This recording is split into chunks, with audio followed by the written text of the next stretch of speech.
주말인데도 굉장히 많은 분들이 오셨습니다. 아마도 우리 구역의 개발 사업에 대해서 높은 분들의 관심을 알 수 있을 것 같습니다. 오늘 이 설명회를 하는 저는 주식회사 MI 하우징에서 기획을 총괄하고 있는 차봉준도 대표라고 합니다. 여러분들 지역의 개발 사업에 대해서 설명을 할 수 있게 돼서 개인적으로는 영광으로 생각하고 있습니다. 우리 지역의 개발 사업은 그동안 상당히 소외가 되어 있었던 지역입니다. 우리 지역의 바로 앞쪽에 여러분들이 잘 알고 계시는 롯데캐슬이 지어지고 있고, 우리 지역의 오른편으로는 그동안 지역주택조합 등으로 사업이 좀 진행이 되었었죠. 그리고 롯데캐슬 앞쪽으로는 지금도 신속통합개발을 하겠다고 하는 주체들이 있으십니다. 즉 우리 구역을 제외하고 나머지 지역들은 생각보다 개발을 하고자 하는 의혹들이 많았습니다. 그럼에도 불구하고 우리 지역은 그동안 사업에서 좀 제외가 되었었죠. 간단합니다. 이유는 우리 지역을 그간 개발할 수 있는 법률적인 근거가 없었습니다. 그러면서 이 서울 지역의 주택 공급을 활성화하기 위한 여러 가지 방안들이 제시가 되고, 그 방안 중에서 드디어 우리 지역도 개발할 수 있는 방법들이 나오게 되었습니다. 따라서 오늘은 이 방법에 대해서 여러분들께 설명을 드리고 이해를 돕기 위한 자리를 만들고자 합니다. 자, 우리 지역을 개발하기 위한 방법은 여러분들이 익히 알고 계시는 가로주택 정비 사업이라고 하는 것입니다. 가로주택 정비 사업은 소위 재개발, 재건축이 불가능한 지역들은 소규모로 개발하는 사업, 이것이 바로 가로주택 정비 사업입니다. 우리 지역이 그동안 개발을 못했던 것은 재건축, 재개발의 가장 기초적인 요소인 노후도가 맞지 않았기 때문에 그렇습니다. 우리 국 일대를 다 통칭하면 결국 전체 가구수의 3분의 2 이상의 노후도에 충족되지 않기 때문에 개발 사업을 진행할 수도 없었죠. 그런데 그런 지역들 중에서 일부 개발이 가능한 구역들을 개발할 수 있게 해주는 방법, 바로 이것이 가로주택 정비 사업이 되겠습니다. 따라서 오늘은 이 가로주택 정비 사업과 이 가로주택 정비 사업의 집합체인 모아타운에 대해서 여러분께 설명을 드리도록 하겠습니다. 자, 이 가로주택 정비 사업이 나온 것은 결국 서울에 신규로 주택을 공급할 수 있는 방법이 없어졌기 때문에 그렇습니다. 여러분께서 잘 아시겠지만 2016년부터 서울에 있었던 대당의 개발 사업들이 전부 다 무너지기 시작했습니다.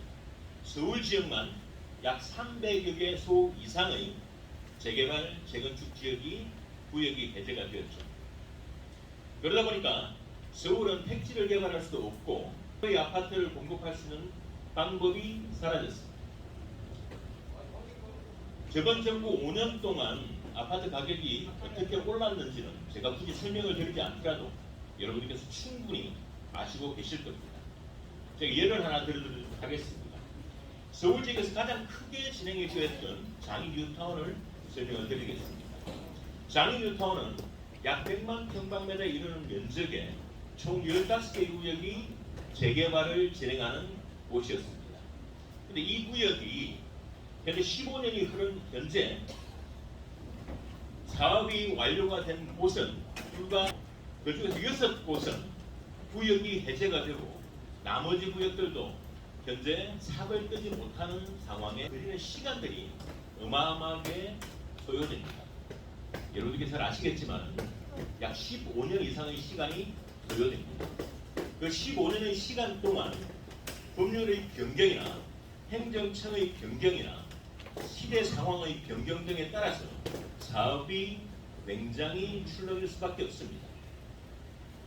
오세훈 시장 때 만들어졌던 서울의 뉴타운 2차, 3차 구역들이 결국 박원순 시장 시기에 다 해제가 되는 아픔을 겪었습니다.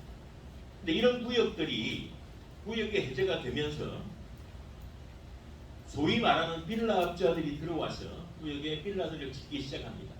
그러면 그게 뭐가 문제가 될까요? 결국 노후도가 충족이 되지 않아서는 앞으로는 개발 사업을 할 수도 없게 되었습니다. 따라서 그런 구역들을 대상으로 장미동에서는 가로주택 정비 사업이 활발하게 일어나고 있습니다. 즉 어떻게든 지역을 개발해서 우리 지역 주민들도 개발에 어떤 큰 이익을 누려보고자 하는 것이 주민들의 소망인 것입니다. 자, 장유동은 좀 멀죠? 자, 우리 인근 지역을 한번 살펴보도록 하겠습니다. 보시죠. 어딘지 아시겠습니까? 모르시나요?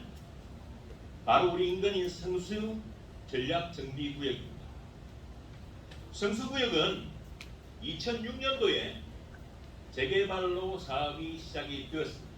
그러다가 2007년도에 전략정비구역의 기본 설계가 만들어지고 2009년에 제1종 지구단위 계획을 통해서 되었습니다. 자, 전략정비구역이 확정된 2009년부터 지금까지 몇 년이 흘렀습니까? 무려 14년째가 되고 있습니다. 이 14년 동안 이 멋진 성수 전략정비구역의 계획이 어느 한 곳도 진행되지 못하고 있습니다.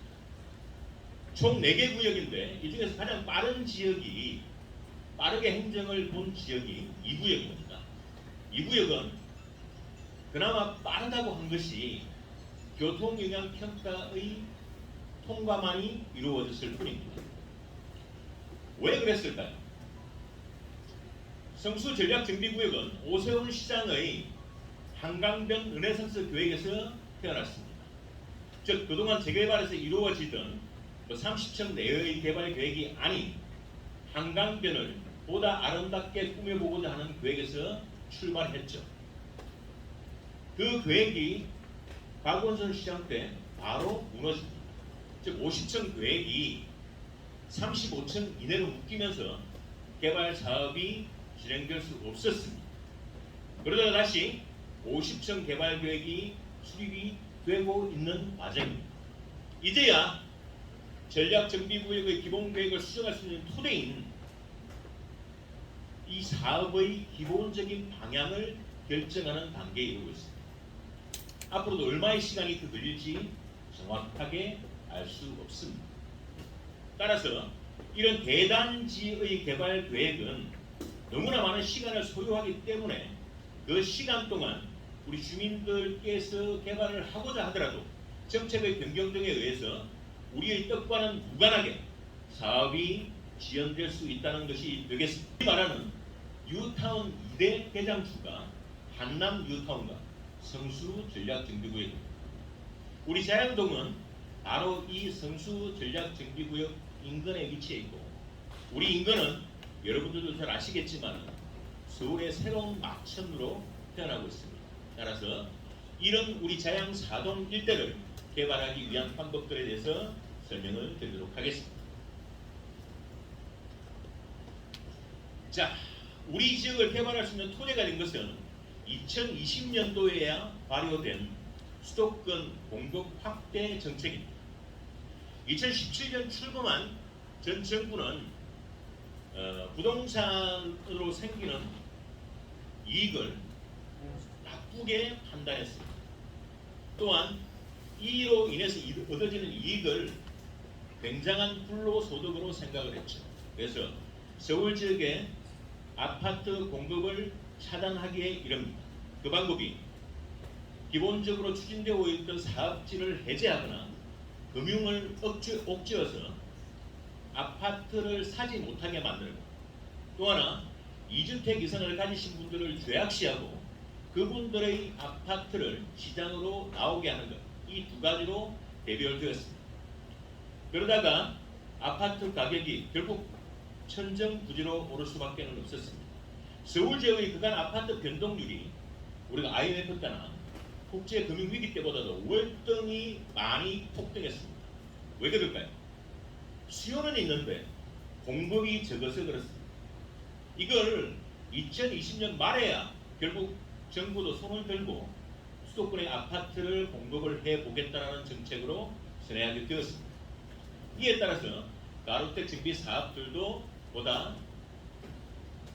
낮게, 보다 좀 더 높은 수준으로 개발이 진행될 수 있는 토대가 만들어졌습니다. 결국 우리 지역은 재개발이 불가능하고 재건축도 불가능하고 신속 통합도 불가능합니다. 그런 지역들을 만들 수 있는, 개발할 수 있는 유일한 방법은 혹시 아시나요? 성수 전략정비구역의 기부 체납 비율은 거의 30%에 이르고 있습니다. 즉 우리 사업 부지에 30% 정도를 도로를 만들거나 공원을 만들거나 또는 필요 시설들을 만드는데 쓰고 그 나머지 부지에 사업을 진행한다는 것입니다. 그런데 가로수 정비 사업은 원칙적으로 기부 체납을 빼버립니다. 그만큼 우리 땅을 제대로 활용할 수 있고 그만큼 아파트의 세수가 높아질 수 있다는 장점들이 있습니다. 자, 두 번째, 서울시에서 이루어지는 아니면 전국적으로 이루어지는 개발 사업 중에서 유일하게 3주택까지 공급이 가능한 개발 방법은 우리 가로주택 정비 사업밖에 없습니다. 이유는 간단합니다. 가로주택 정비 사업은 도시 재생 사업, 즉 주민들께서 기존에 가지고 계시던 가업의 형태, 주거의 형태를 그대로 유지하는 것이 근본입니다. 그래서 주민들께서 큰 어떤 땅을 가지고 계시거나 큰 주택을 가지고 계시거나 큰 가치의 건물을 가지고 계실 때는 최대 3주택까지 공급이 가능하도록 법으로 만들어 두고 있습니다. 이런 혜택들이 꾸준히 주어졌음에도 불구하고 생각보다는 이 가로수 정비 사업이 활성화되지 못했습니다. 이상하게도 오히려 강남 지역에서 더 활발하게 이루어졌습니다. 왜 그럴까요?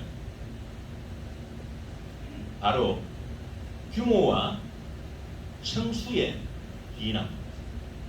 즉 3,000평밖에 안 되는 부지에 아파트를 개발하게 되면 평균 200세대에서 250세대 정도의 아파트가 개발이 되어집니다. 또한 아무리 높게 지어도 우리 같은 2종 7층 구역에서는 최대 15층까지만 개발이 가능했었습니다. 그러다 보니까 주민들의 참여도가 조금 저조할 수밖에 없죠. 우리 동네 인근을 좀 둘러보실까요? 얼마나 고층 건물들이 많은가요? 그런데 우리 지역을 15층으로 개발한다? 아무래도 여러분들 마음에 좀 덜 차실 겁니다. 이런 이유로 강북 지역에서는 의외로 생각보다는 개발이 저조해 있었습니다. 오히려 강남은 높게 층수를 짓지 않고 용적률을 많이 받지 않더라도 나홀로 아파트가 될지언정 아파트로만 개발이 되어지면 굉장한 개발 이익이 보장이 되기 때문에 강남에서 월등히 많은 사업들이 이루어졌습니다.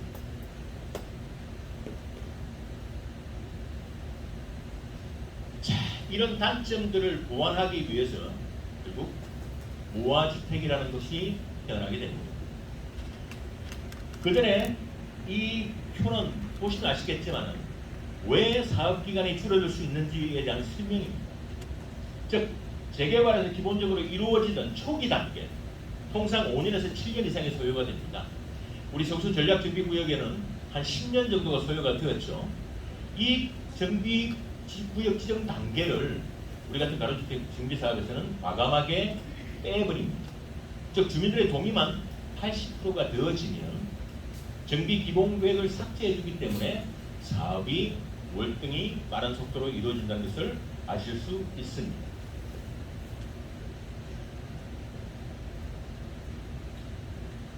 여러분들 모아타운 요즘에 많이 들어보셨죠? 방송도 많이 나오실 거고 서울시에서도 대대적으로 홍보를 하고 있습니다. 이 모아타운이라고 하는 것은 사실은 법률적인 용어가 아닙니다. 모아타운이라고 하는 것은 법률적 용어는 소규모 주택정비관리지역이라는 겁니다. 태생은 2019년도에 개발 사업을 활성화해 주기 위해서 몇 가지 혜택을 부여합니다. 첫 번째, 사업기간을 대폭 단축시킬 수 있는 방법을 만들어 주었습니다. 앞서 설명드린 대로 재개발, 재건축은 통상 15년 정도가 걸림에도 불구하고 이 사업은 4년, 5년 이내에 사업을 종료할 수 있는 법적인 근거와 행정적인 토대를 만들어서 사업이 빨리 끝날 수 있도록 해주고 있습니다. 가장 큰 혜택 중에 하나입니다. 두 번째, 용적률을 재개발과는 다르게 법정 상한까지 만들 수 있는 토대를 만들어줬습니다. 즉 같은 땅이면 보다 많은 숫자의 아파트를 공급할 수 있는 방법을 만들어주고 있는 겁니다. 세 번째, 이를 위해서 건축 법규들을 대폭 완화를 하고 있습니다.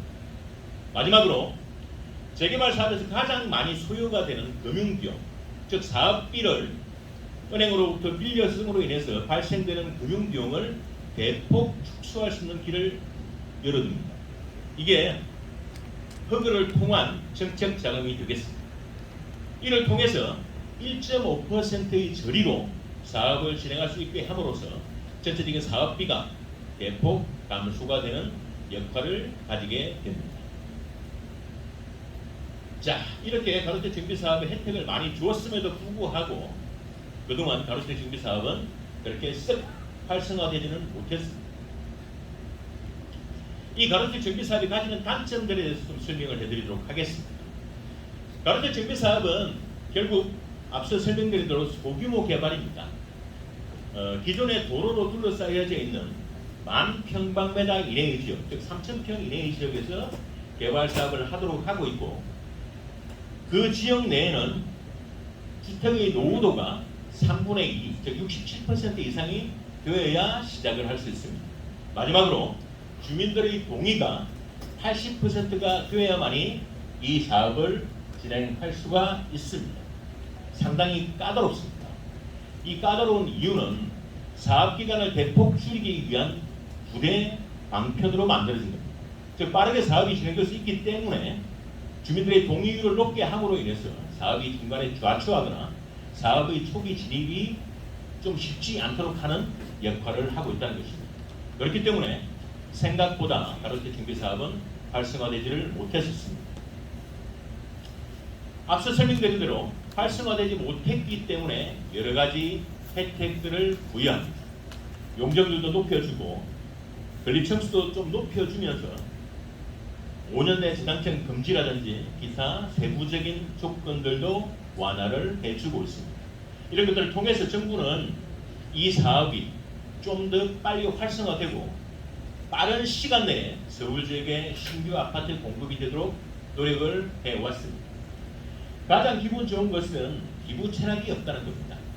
앞서 설명드렸던 성수 전략 정차를 2년에서 3년 정도를 확 당겨주겠다고 하는 것이 바로 서울시가 발표하고 있는 신속통합기획입니다. 3년을 줄입니다. 줄이면 전체 사업기간이 얼마나 걸릴까요? 그럼에도 불구하고 12년 정도가 소요가 될 것으로 예상이 됩니다. 12년 정도가 소요된다라고 하면 그간에 또 어떤 일들이 벌어질지 아무도 모릅니다. 이번 정부가 5년 만에 정권을 바꾸었습니다. 근데 2017년도에는 어땠죠? 여러분들 기억하시기에 그때 민주당 정부는 20년을 장담을 했었습니다. 정부가 바뀌고 정부의 기조가 바뀌게 되면 당연히 그에 따라서 정책들도 변경이 됩니다. 앞으로는 5년 이후를 장담할 수 없는 시대가 드디어 열렸습니다. 가뜩이나 힘들었던 개발사업 치부에 10년 이상의 사업이 소요가 되는 사업들은 앞으로 어떻게 진행될지 아무도 장담을 할 수 없습니다. 그래서 이 모아타운이 나온 겁니다. 서울시의 발표로는, 또 정부의 발표로는 모아타운 가로주택 정비 사업은 2년에서 3년 내에 사업을 완료할 수 있다고 이야기를 합니다. 저희가 파악을 해보니까 도저히 불가능한 이야기입니다. 아마도 서울시는, 정부는 7층, 10층 정도의 규모의 아파트를 개발하는 사업, 또 규모가 크지 않은 하나의 단지를 개발하는 사업을 기준으로 했던 것 같습니다. 저희가 예상컨대 모아타운으로 사업이 진행되면 최장 5년에서 6년 이내에 여러분들은 분명히 입주를 하실 수 있습니다. 즉 5년 내에 사업이 종료될 수 있는, 인허가를 마칠 수 있는 유일한 사업은 결국 모아타운밖에 없습니다. 이것이 이 모아타운이 가지는, 가로주택 정비 사업이 가지는 제일 큰 혜택이 되겠습니다. 두 번째, 오세훈 시장이 기분 좋게도 정부가 상당한 지원을 해주겠다고 합니다. 재개발을 하는데 정부에서 돈으로 지원을 해주겠다라고 하는 이야기를 들어보신 적이 있으신가요? 없어요. 하나도 없었습니다. 근데 이거는 주민들께서 원칙적으로 가로택 정비 사업을 시행할 때 기부 체납에 대한 의무가 없다라고 제가 앞에 설명을 드렸습니다. 그럼에도 불구하고 이걸 통합적이고 체계적으로 개발을 하기 위해서는 도로의 폭이 넓어지거나 또는 주변에 어떤 공공성을 확보하기 위해서 공원을 확보하거나 주차장을 설치하는 등의 계획이 필요할 수 있습니다. 이럴 때 정부가 최대 375억 원의 자금을 지원해 주겠다라고 합니다. 물론 375억이 한 개 구역에 배당되는 것은 아닙니다. 전체 모아타운에 모두 배당이 되죠. 어쨌든 정부의 비용이 지원되는, 시의 비용이 지원되는, 부의 비용이 지원되는 최초의 정비 사업이 바로 가로주택 정비 사업과 모아타운 사업이 되겠습니다. 노후도도 완화해 주죠. 10% 완화는 정말 큰 숫자입니다. 우리 서울시가 여러분들이 보시기에는 우리 지역 일대는 보시면 신규 아파트들이 굉장히 많죠. 새 도시처럼 보입니다. 그럼에도 불구하고 서울의 도시 노후도는 50%를 월등히 상회하고 있습니다. 의외로 나이가 든 도시죠. 그렇기 때문에 57% 정도로만 노후도를 완화시키면 상당히 많은 지역들이 개발될 수 있고 우리 지역도 그간 가로택 정비 사업의 연봉부의 동의서를 신청하지 못한 곳들도 상당한 혜택을 받을 수 있을 것으로 보여집니다. 이런 것들을 통해서 가로택 정비 사업을 활성화하는 것, 즉 모아타운 사업을 활성화하는 것, 이게 서울시의 궁극적인 목표입니다. 첨수와 용적률을 앞서 설명드렸으니까 제가 충분히 말씀을 드리도록 하고 또 하나 기분 좋은 것, 이게 기분이 좋은 것이라고 표현을 하는 이유는 지하를 효율적으로 쓸 수 있기 때문에 그렇습니다. 요즘 우리 인근에 지어지는 아파트들을 보면 아마도 지하 4층, 5층까지 파괴되죠. 지하 4층까지, 5층까지 파괴되는 것도 결국 주민들의 사업비 부담입니다. 왜 그렇게 되냐고 하면 좁은 땅에 주차를 효율적으로 쓸 수 없기 때문에 이렇게 층수를 지하를 많이 합니다. 근데 우리는 도로가 있더라도 인근구역과 합심해서 그 도로 밑에까지도 우리가 지하 주차장을 활용을 할 수가 있도록 법으로 보장을 해줍니다.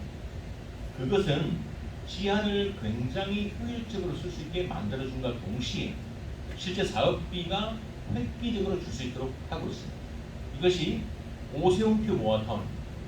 소규모주택 정비관리지역에서는 별반 두드러지지 않았지만 오세훈표 모아타운에서는 정부의 공공지원금 375억과 이 지하를 효율적으로 할 수 있는 것, 이 두 가지가 핵심 내용입니다.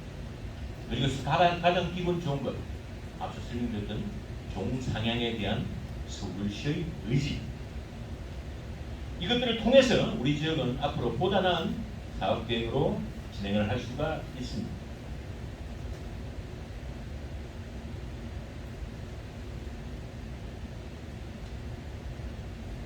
자, 우리 지역의 현황에 대해서 좀 설명을 드리도록 하겠습니다. 여러분도 구역 현황이니까 아마 저보다도 월등히 더 많이 아시고 계실 겁니다. 현재 저희가 총 4개 구역이 연봉구역 동의서를 받았고 나머지 구역들도 신청을 해 두고 있습니다. 1-4구역만 3종 일반 주거지역이고 나머지는 2종 7층 구역에 위치를 하고 있고 보시다시피 구역에서 빠져있는 곳들도 존재합니다. 또한 우리 밑으로는 여러분들께서 너무나 잘 알고 계시는 자양일동 롯데캐슬이 멋지게 지어지고 있습니다. 여기 시세가 얼마인지도 아마 여러분들 저보다도 잘 아시고 계실 것으로 보여집니다. 자, 이 지역에서 우리가 보다시피 일정 부분들이 빠져있는 것, 또 구역이 크게 확장이 되지 못했던 것은 앞서 설명드린 대로 가로주택 정비 사업이 가지는 한계입니다. 각 구역 면적이 10,000평방미터 이내로 개발할 것, 또 6m 이상의 도로로 둘러싸일 것, 또 노후도가 67%에 맞게 개발할 것. 이것에 맞게 구역을 획정하다 보니까 저희가 이렇게 구역이 획정될 수밖에 없었습니다. 이게 모아타운이 되면 어떻게 될까요? 구역 내에 빠져있던 곳도 노후도 비율을 충족하게 됩니다. 즉 우리 1단의 사업지가 전체 약 7만 4천 정도 됩니다. 7만 4천 정도 되는 1단의 사업지가 드디어 하나의 대단지로 개발될 수 있는 길이 열립니다. 물론 내부적으로는 10,000평방미터가 되는 구역이 아닌 20,000평방미터 내의 구역으로 아마도 4개소 정도의 개발 계획을 수립하게 될 것입니다. 근데 이 4개소 정도의 개발 구역이 모아타운 계획을 통해서 통합적이고 체계적으로 개발되어지고 결국 전체가 하나의 단지로 보여지게 됩니다. 자, 이렇게 되면 앞에 보신 롯데캐슬보다도 더 큰 단지로 우리 지역이 개발되게 됩니다. 저희 예상으로는 아마도 1,800세대 이상이 되는 단지가 개발될 것으로 보여집니다. 이런 개발 계획은 우리 주민들께서 그동안 좀 가슴 쓰리했던 우리 속담에 사촌이 뭘 사면 어떻다고 하는데 우리 인근지 지역, 자양동의 인근지역 롯데캐슬의 개발 이익에 대해서 프로그했던 그런 것들보다도 아마도 더 월등히 나은 그런 혜택들이 우리 지역에도 부여될 것으로 보여집니다. 현재 우리가 연보구에 동의서를 받았던 자양 사동 일대의 가로적 정비 사업의 전체 조감도입니다. 어떻습니까? 여러분들 마음에 드시나요? 별로 마음에 안 드실걸요? 앞서 설명드렸지 않습니까? 이것은 가로적 정비 사업을 토대로 한 사업 계획입니다. 이 계획은 최고 15층의 높이 지안에 묶여있는 개발 계획입니다. 그럼에도 불구하고 우리가 생각했던 소규모 개발과는 차원이 다른 좀 더 나은 개발 계획임을 여러분께서 눈으로 확인하실 수 있을 겁니다. 이게 앞으로 어떻게 될까요? 저희가 멋진 청사진을 보여드리고 싶었었는데 아직까지 모아타운 계획이 수립되지 않았기 때문에 오늘은 이 개발 계획을 확정지어서 보여드릴 수는 없습니다. 저희 회사에서는 모아타운 계획을 서울시와 또는 광진구와 협의하고 그 구역 범위가 확정되기 전이라도 여러분들 개발 사업에 대한 청사진을 여러분들께 일일이 설명드릴 수 있는 자리를 분명히 다시 한 번 더 가지도록 하겠습니다. 다만 오늘 이렇게 가로적 정비 사업에 대한 조감도를 보여드리는 것은 여러분께서 우려하셨던 혹시라도 우리 동네가 소규모 개발로 난개발화되지 않을까라는 우려를 조금이라도 불식시켜 드리기 위해서 여러분들께 이 개발 계획을 보여드리는 것입니다. 자, 앞으로 이렇게 우리 동네가 모아타운이나 가로적 정비 사업을 통해서 개발이 되는 것은 알겠는데 여러분께서 걱정하시는 것들이 또 하나가 있죠. 그럼 내 재산은 어떻게 평가가 되고 내 재산에 따른 부가 이익은 어떻게 되지라는 것을 걱정들을 하십니다. 여러분들 재산은 저희가 또는 조합이 또는 추진위원회가 또는 구청이 함부로 결정하지를 못합니다. 어떻게 결정할까요? 공인된 감정평가 법인을 통해서 여러분들의 재산을 평가를 하게 됩니다. 이때 약 2번에 걸쳐서 평가를 하죠. 2개사가 2번에 걸쳐서 총 4번, 4개 회사의 평가를 거칩니다. 이것이 바로 종전자산가치 평가와 종후자산가치 평가입니다. 종전자산가치 평가는 현재 여러분들의 재산가치를 평가하는 것입니다. 건물의 정도, 위치, 대지의 형상, 또 건물의 용도, 시기 모든 것이 평가의 대상이 되고 이 평가를 통해서 객관적인 여러분들의 자산 가치를 만들게 됩니다. 두 번째, 우리 동네 아파트가 개발이 되어지게 되면 이 종후에 만들어진 아파트의 이익은 얼마일 것인가? 이것도 마찬가지로 평가를 합니다. 이 평가를 통해서 여러분들의 조합은 분양가, 소위 말하시는 여러분들이 입주하실 때 들어가는 아파트의 가격이 결정이 됩니다. 이 두 가지가 여러분들의 가치를 평가하는 기준이 됩니다. 이게 언제 결정이 될까요? 바로 관리처분 시에 결정이 됩니다. 따라서 이 관리 처분 시에 여러분들께서 최종적으로 분담하실 금액이나 또는 돌려받으실 금액이 확정이 됩니다. 따라서 이것은 현재 결정이 될 수 없기 때문에 여러분들께 간략하게 설명을 드렸습니다. 자, 그런데 이 아파트 개발 계획에서 여러분들께서 생각하시는 이익은 어떤 건가요?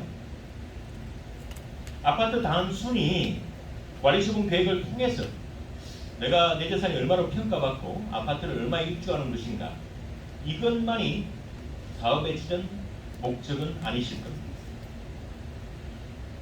정비사업, 소위 말하는 개발 사업이 이루어지면 여러분께서 한 3가지 정도로 이 개발에 대한 이익을 누리시게 됩니다. 첫 번째는 앞서 설명드렸던 대로 내 땅 가치와 서로 분양받게 될 아파트의 차이, 즉 비례율의 차이에 따른 개발 이익을 당연히 가지십니다. 가로세 정비 사업을 설명을 하면서 여러분께 동의서를 받을 때 동의서의 내용에 보시면 여러분들의 사업지에 대한 개발 이익의 정도가 적혀 있습니다. 이것은 저희가 일방적으로 작성한 것이 아니고 서울시 주택도시개발공사, 즉 SH공사라고 하는 곳에서 여러분들의 사업지를 그냥 기계적으로 평가를 한 것입니다. 이 평가 내용을 보시면 아마도 우리 지역의 비례율은 상당히 높게 나와 있을 겁니다. 서울 지역에서의 재개발 평균 비례율은 통상 100%에서 110%를 유지해 왔습니다. 예전에는 한 80% 정도 되는 지역들도 있었죠. 그 뜻은 내 땅의 권리가액보다도 종후에 사업을 하게 되면 한 110% 정도 늘어나는 사업 수익을 거둔다라고 생각하시면 되겠습니다. 그런데 가로세 정비 사업은 이것보다 상당히 높은 비례율이 보장이 됩니다. 그냥 말로만 하면 이상하잖아요. 그죠? 이게 바로 SH공사의 신속사업성 분석 토대로 제가 설명을 드립니다. SH공사에서는 우리가 가로세 정비사업, 즉 모아타운을 수립하고 계획을 진행하게 되면 새로 신축하는 아파트 평당 사업비가 약 700만 원 정도가 소요가 될 것으로 예상을 하고 있습니다. 그 중에서 직접 공사비, 즉 건설회사가 받아가는 공사비는 한 560만 원 정도로 예상을 하고 있습니다. 그러면 서울 지역에서 재개발, 재건축을 할 때 들어가는 비용은 얼마일까요? 서울 지역의 평균이 900만 원에서 약 1100만 원 정도가 소요됩니다. 1100만 원은 어디일까요? 주로 강남 지역입니다. 그리고 강북 지역은 약 900만 원 정도가 소요가 됩니다. 우리 자양동은 어떻습니까? 자양동은 여러분께서는 자부심을 가질 만한 위치에 있습니다. 아마도 일반적인 사업비는 1000만 원을 상회할 겁니다. 성수 전략준비구역 같은 경우에는 1100만 원을 상회할 수도 있을 겁니다. 최고 50층 구역이 수립되고 있기 때문에 그렇습니다. 앞서 설명드린 대로 서울시의 평균 재개발에 들어가는 평당 공사비가 1100만 원, 우리가 1000만 원으로 가정을 하게 되더라도 가로세 정비사업과는 평당 300만 원의 차이가 있습니다. 즉 여러분들께서는 전체 사업을 함에 있어서 평당 300만 원의 지출을 줄일 수 있다는 것이 될 것이고, 이 지출의 축소는 결국 사업의 이익 비례율로 돌아옵니다. 그렇기 때문에 가로세 정비 사업은 월등히 난 사업 이익을 보장합니다. 어떻게 그럴 수 있을까요? 어떻게 300만 원이 줄 수 있을까요? 간단합니다.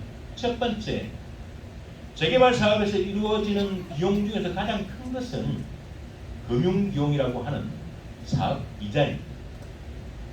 서울시 평균 사업비의 이자는 6%에 이르고 있고요. 여러분들 요즘 언론을 통해서도 아시겠지만 이 이자 비용은 오늘도 폭발적으로 증가하고 있습니다. 무섭습니다. 이 비용을 1.5%의 저리로 빌려주고 사업을 하는 것, 바로 가로세 정비 사업과 모아타운입니다. 이 비용이 최소 150만 원 정도의 비용을 절감을 가져옵니다. 두 번째, 전체 사업 기간입니다. 5년 내에 사업을 종료할 수 있는 것, 또한 일반 분양을 빠르게 할 수 있는 것, 이것은 결국 사업비의 축소를 가져 이 두 가지를 통해서 사업비가 월등히 감소될 수 있는 사업 구조, 이것이 바로 모아타운과 가로주택 정비 사업이 가지는 혜택입니다. 물론 서울시에서 예상한 700만 원 정도의 사업비는 저는 아닐 거라고 봅니다. 아마도 사업비는 지금 이 순간 오르고 있습니다.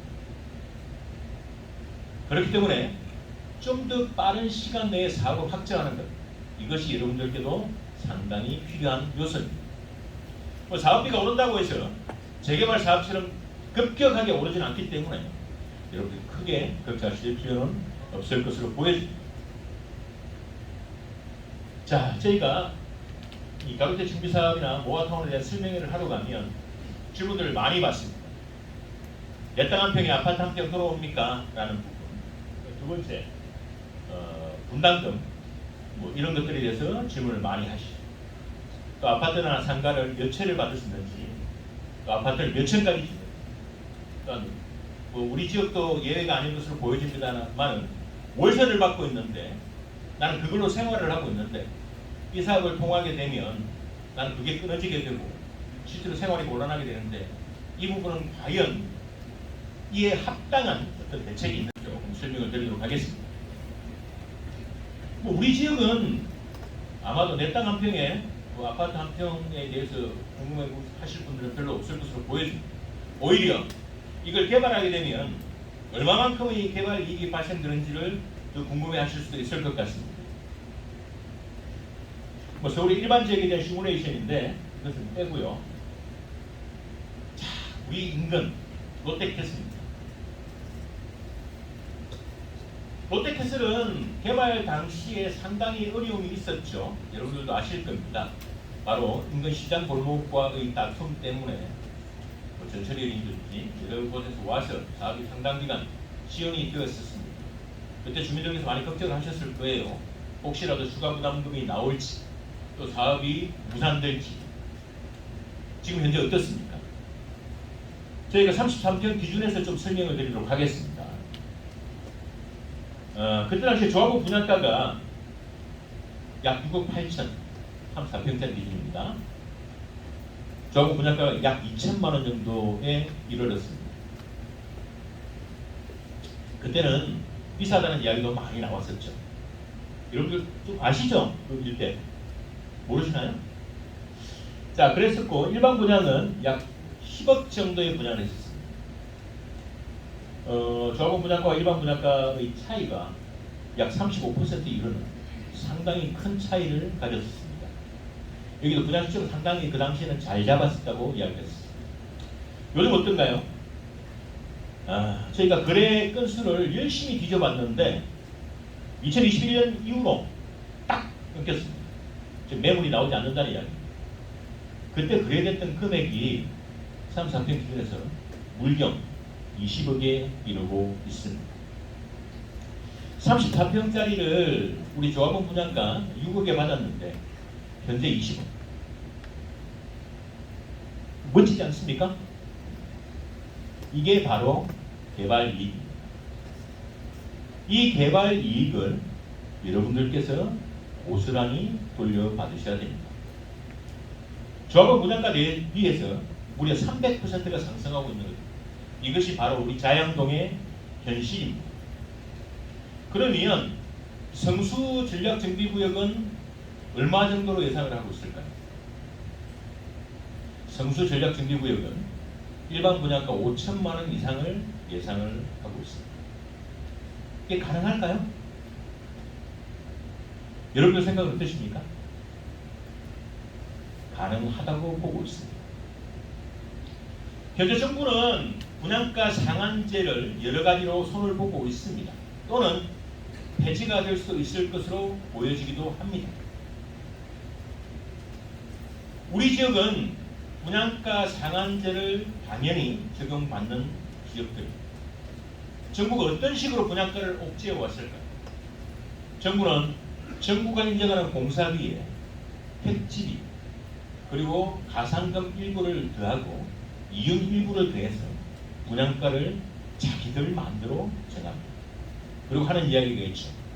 인근 시세 대비 80% 정도를 맞추겠다라고 이야기했습니다. 근데 실제로 어떻습니까? 서울 전 지역의 분양가 상한제 이후로 로또 분양이 난리였습니다. 그 개발 이익은 원래는 누구한테 들어가야 됩니까? 땅 주인들한테 들어가야 됩니다. 그럼에도 불구하고 정부가 아파트 가격이 오른다고 묶어버렸습니다. 자, 분양가 상한제를 적용받지 않으면 정부가 좀 난감해지죠. 이럴 때 대비해서 정부는 한 가지 방법을 더 만듭니다. 허급, 즉 주택도시보존공사를 통해서 분양가 심의를 합니다. 정부는 30호 이상의 주택을 공급할 때는 분양 심의를 받도록 하고 일반 분양자들을 대상으로 보증 절차를 거치는데 이것을 딱 한 곳 허그만 하게 합니다. 독과점이죠. 이 독과점의 지위를 이용해서 분양가를 묶습니다. 근데 다행히 이것들을 좀 현실화시켜 주겠다고 하고 있습니다. 그렇기 때문에 아무래도 분양가는 상당히 오를 것으로 보여집니다. 따라서 우리 지역도 일반 분양가는 좀 더 높은 가격으로 형성이 될 수 있을 것이고 일반 분양가가 높다는 것은 결국 거기에서 얻어지는 개발 이익이 주민들의 손으로 돌아간다는 것이기 때문에 여러분들의 사업지는 누가 뭐라고 그래도 상당히 뛰어난 입지를 가지고 있습니다. 물론 우리 동네가 좀 더 한강변에 가까웠으면 더 멋진 사업이 될 수도 있을 것 같습니다만 우리 동네의 입지는 바꿀 수 없는 것이기 때문에 이 지역에서도 좀 더 나은 개발 계획이 이루어질 수 있도록 아무래도 여러분들께서 힘을 합치시고 구에 탄원도 하시고 시에 탄원도 하셔서 좀 더 나은 개발 계획이 이루어지도록 해야 될 것으로 보여집니다. 자, 아파트 몇 채 받을 수 있습니까? 아파트를 최대 3채. 사실대로 이야기하면 추가적으로 더 받을 수 있는 사람들도 생길 수 있습니다. 물론 모든 분들이 아파트를 2채, 3채를 받으실 수는 없습니다. 아파트 2채, 3채를 받는 것은 기준이 있습니다. 첫 번째, 주택의 전용면적의 합계가 우리 조합에서 분양하는 아파트의 전용면적으로 따져서 2채 이상이 되는 경우, 즉 120평방미터 이상이 되게 되면 아파트를 2채 이상 받을 수 있습니다. 전용면적 60평방미터짜리 아파트는 우리가 통상적으로 알고 있는 25평짜리 아파트입니다. 그리고 내 주택의 전용면적 합계가 180평방미터가 되면 당연히 3채를 공급받을 수 있습니다. 다만 그게 무상은 아닙니다. 금액은 산정을 해서 내 재산가치 평가와 비교를 한 이후에 분담을 하실 수도 있고 돌려받으실 수도 있습니다. 근데 주택의 연면적으로 하게 되면 좀 억울하신 분들이 계시죠. 우리 지역도 많으신데 상가를 가지고 계신 분들. 상가분들은 주택의 연면적이 크질 않아요. 그렇기 때문에 내가 2채나 3채를 받을 수 있는 길이 없어질 수도 있습니다. 따라서 정부에서는 이 부분을 보완하기 위해서 내가 가진 종전자산 가치액이, 즉 내 집의 평가액이 우리 조합에서 분양하는 아파트 가격 2채 이상이 되면 3채 이상이 되면 3채를 공급받을 수 있도록 하고 있습니다. 마지막으로 아까 설명드렸던 더 가져가실 수 있는 분, 여러 가구를 가지고 있음에도 불구하고 아파트를 공급받을 수 있는 길은 1채 또는 2채 정도밖에 없었어요. 근데 우리 사업은 뭐라고 그랬죠? 도시재생사업, 즉 주민들이 원래 가지고 계시던 재산의 형태를 그대로 유지하는 것. 다가구를 가지고 계신 분들 중에서 다가구의 감정평가액이 어느 수준 이상이 되면 우리 조합에서 분양하는 최소 단위 아파트 가격으로 나누어서 그 숫자만큼 공급을 해드리도록 법으로 만들어 두고 있습니다. 모든 분들이 그렇지는 않지만 큰 어떤 집을 가지고 있음에도 그동안 상대적으로 불합리한 대우를 받아오셨던 분들은 추가적으로 주택을 더 공급받을 수 있는 길이 열리게 된 것입니다. 또 하나, 우리 지역의 경우에는 상당 부분이 상가를 소유하고 계신 분들이 있습니다. 1층, 2층은 상가, 위에는 주택을 가지고 계시는 분이 있죠. 그걸 통해서 꾸준하게 본인의 수익을 올리시면서 지금까지 지내오셨던 분들이 있을 겁니다. 이런 분들이 상당히 어렵죠. 내가 매달 그래도 꼬박꼬박 얼마씩의 월세를 받고 그 비용으로, 그 돈으로 생활을 해오셨는데 이거 개발되면 아파트만 꼴랑박게 되죠.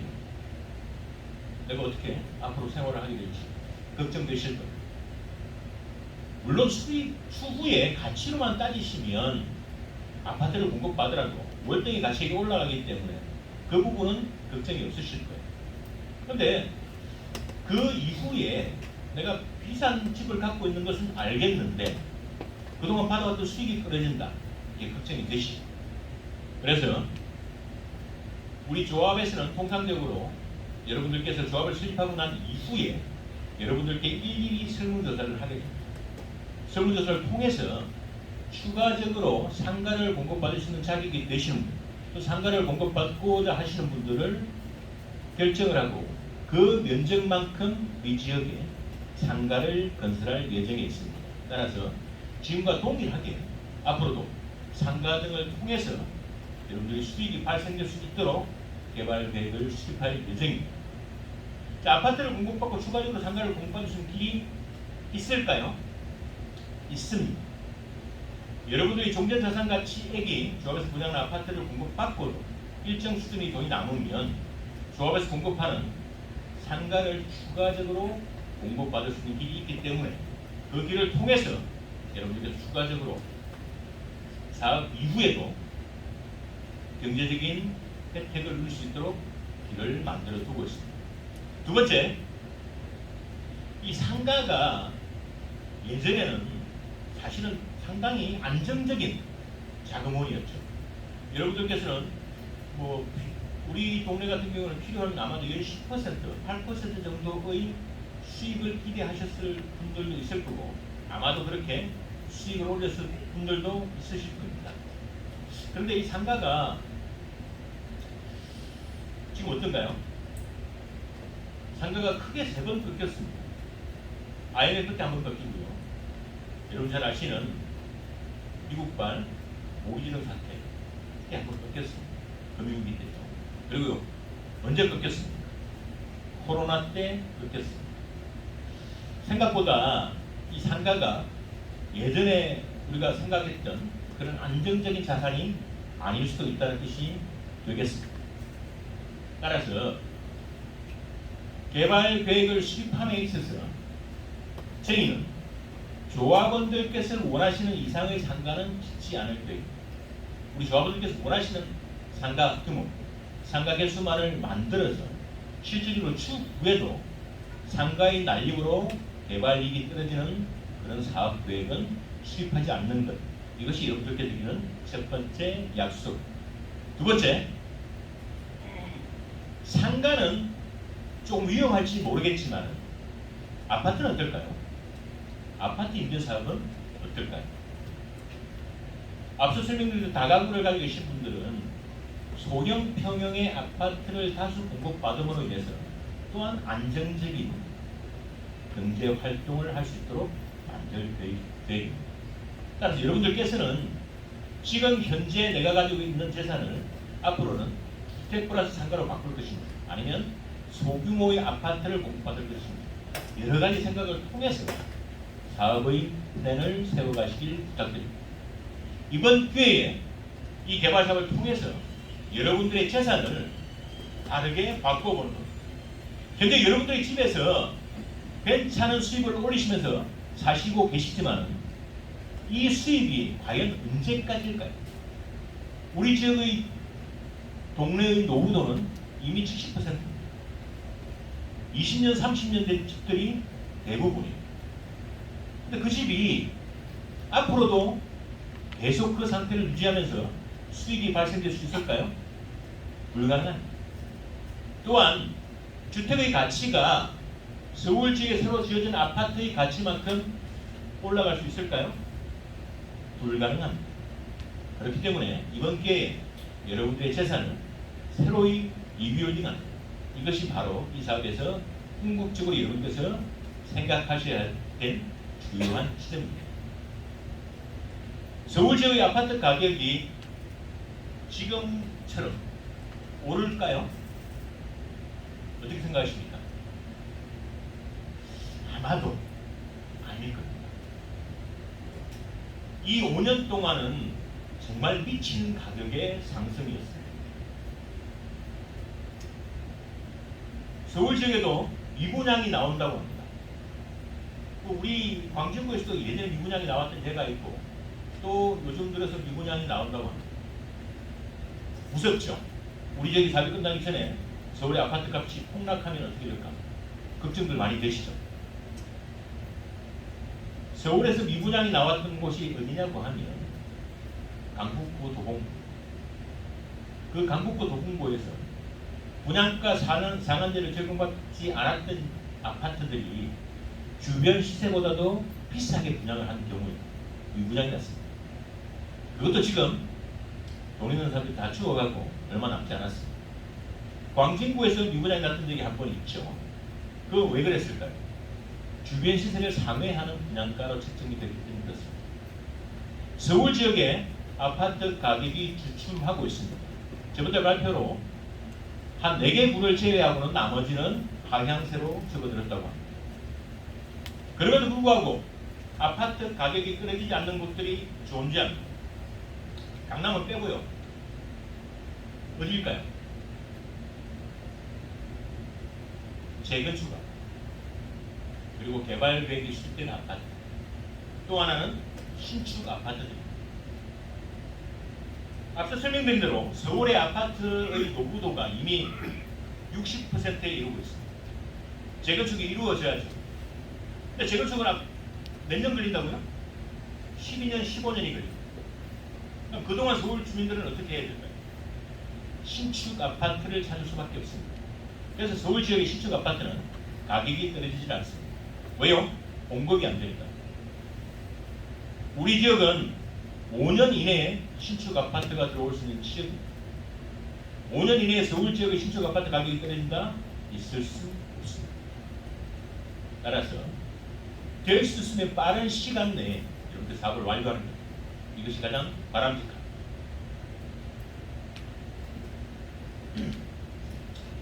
자, 앞서 설명드렸다시피 우리 지역은 사업비를 굉장히 저렴하게 쓸 수 있습니다. 허그를 통해서 1.5% 정도 되는 저리로 전체 사업비에 이주비까지 포함했습니다. 70%를 빌려서 사업을 할 수 있습니다. 따라서 굉장히 유리한 위치에서 사업을 할 수 있습니다. 여러분들께서는 잘 아시겠지만은 현재 서울 지역에서 일어나는 재개발 구역에서 이주비를 빌려 쓸 수 있는 돈이 꽉 묶였습니다.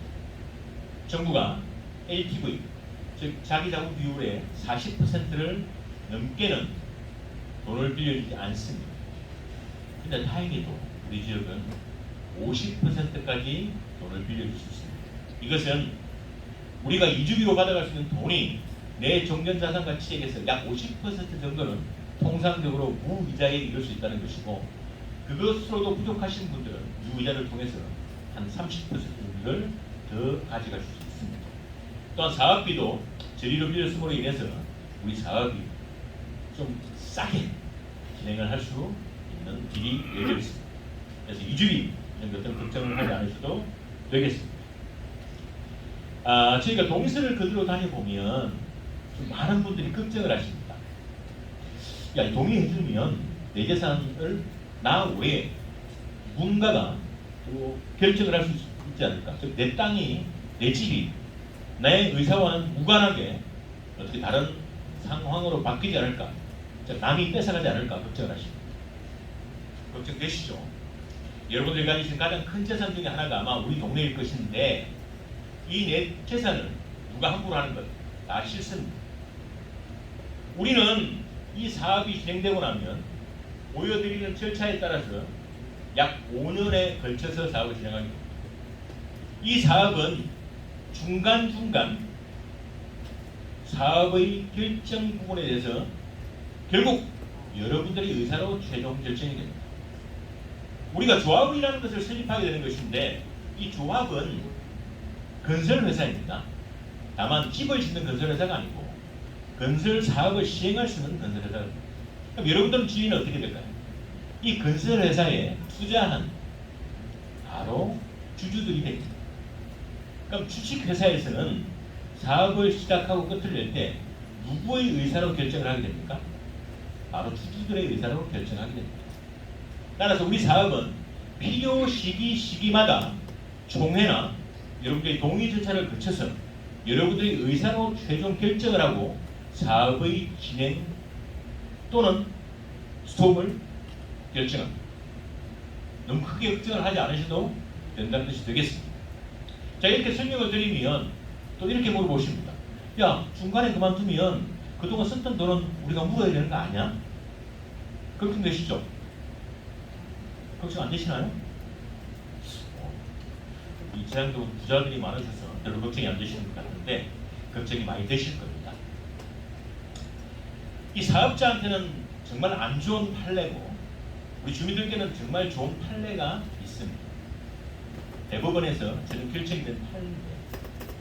우리 사업을 통해서 진행이 되는 사업비는 우리 주민들께서 총회를 통해서 그동안 우리가 얼마가 들어갔구나. 그러면 개별적으로 우리가 얼마씩 나누어 내자. 라는 총회의 의결이 없이는 우리 주민들께 물지 못하도록 하고 있습니다. 따라서 여러분께서 현재 동의서를 제출하시더라도 각 필요 시기마다 우리 사업을 결정하는 여러분들의 의사를 다시 묻게 되고 그때 만약 우리 사업을 지금과는 다른 사업으로 진행됨으로 인해서 포기하실 경우에는 그냥 가차없이 포기를 하셔도 여러분들 개별적으로 기회를 물지 못하도록 되어 있다는 점을 분명히 알려드립니다. 이 사업은 마지막 청산할 때까지도 여러분들의 결정입니다. 여러분들의 결정이 있지 않고는 누구도 여러분들의 재산 가치를 함부로 할 수 없도록 되어 있는 것. 이것이 바로 조합 사업이 가지는 가장 큰 무기가 되겠습니다. 저희가 현재 서울의 21개 모아타운 지정구역의 일정을 가지고 한번 설명을 좀 드리도록 하겠습니다. 과연 5년 이내에 사업이 가능한지에 대한 부분입니다. 현재 저희 회사에서는 총 23개 사업지 중에서 5개 구역의 모아타운을 사업을 수행하고 있습니다. 이번에도 총 4개소가 저희가 모아타운 지정을 받았는데 그 중에 한 곳에 대한 사업 일정 표입니다. 2021년 8월이면 모아타운 계획을 수립하게 될 것으로 보여집니다. 이 수립은 올 말 정도까지 서울시에서 기본계획을 수립하는 단계를 거치게 됩니다. 이때 주민들의 의사가 충분히 반영이 될 수 있도록 하고 있습니다. 그러면 내년 3, 4월에는 아마도 최종 결정이 될 수 있을 것으로 보여집니다. 빠르죠? 굉장히 빠릅니다. 기본적으로 가로등 정비 사업에서 우리 지역을 개발하기 위해서, 즉 청수를 높이기 위해서는 지구 단위 계획이라는 걸 수립합니다. 우리 성서 전략 정비 구역에서도 제1종 지구 단위 계획이라는 걸 수립했습니다. 이 수립 절차가 정말 아무 문제 없이 누구도 타치 안 하고 일사천리로 진행이 되면 약 8개월이 소요가 됩니다. 네, 행정청의 행정 업무라고 하는 것이 그렇게 빨리 진행될 수가 없죠. 일반적으로 2년 정도가 소요가 됩니다. 이걸 서울시는 모아타운 계획을 통해서, 모아타운 계획 수립을 통해서 최장 6개월 정도의 사업을 완성시켜주겠다고 합니다. 따라서 이 절차를 통해서 우리 사업 계획은 보다 빠르게 확립이 됩니다. 따라서 이 정도면 아마도 시공사 선정의 절차에 여러분들은 돌입하실 수 있을 것으로 보여집니다. 자, 그 이후에 통합심의를 하게 되고 감정평가, 관리처분 계획들을 수립하게 됩니다. 그리고 착공할 때까지 걸리는 시간은 1년 반 정도가 소요가 될 것으로 보여집니다. 물론 이주를 하는데 걸리는 시간이 좀 더 오래 걸린다고 하면 이 사업기간은 좀 늦어지겠죠. 그렇지만은 최대 한 1년 반 정도면 저희가 착공에 이룰 수 있을 것으로 보여집니다.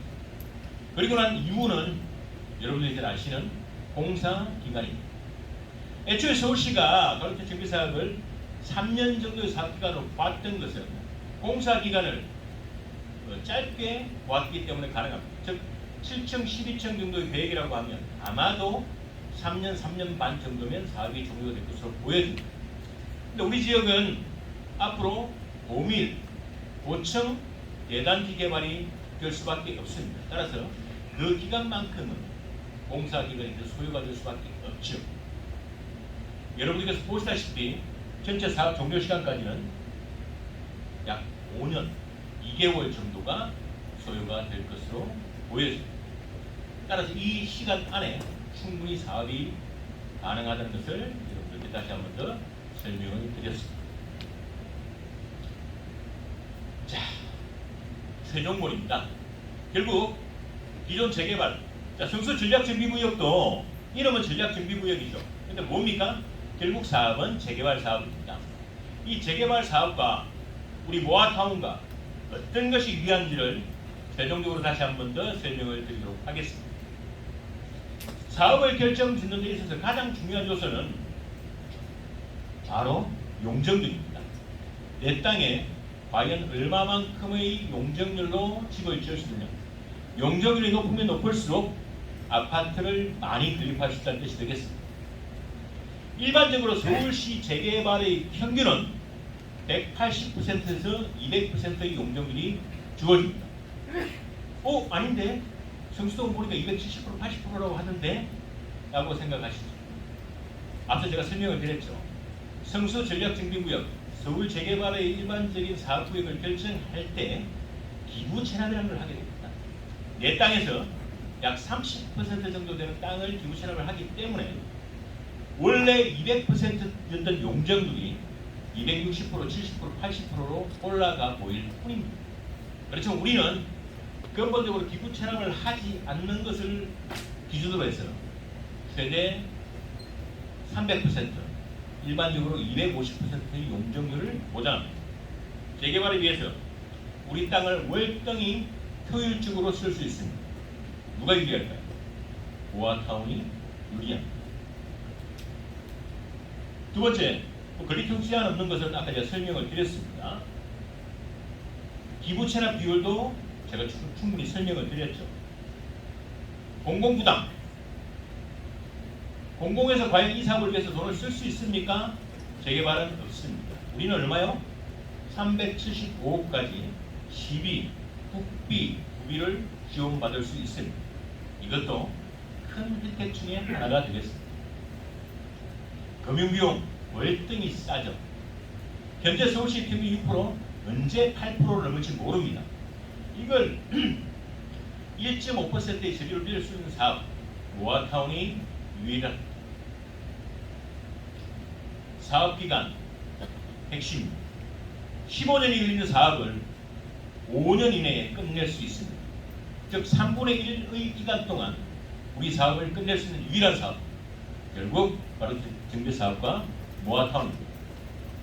결국 재개발, 재건축으로 개발할 수 없었던 여러분들의 동네를 현재 법률상 가능한 바로 정비사업과 모아타운을 통해서 개발하고 재개발보다 더 월등히 난 사업이익을 가질 수 있는 사업, 바로 이것이 여러분께 설명을 드렸던 가로주택 정비사업과 모아타운.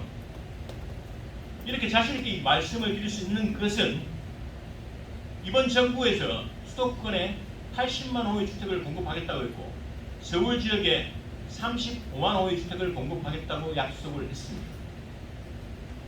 5년 내에 사업을 끝낼 수 있는 사업 방식은 딱 두 가지밖에 없습니다.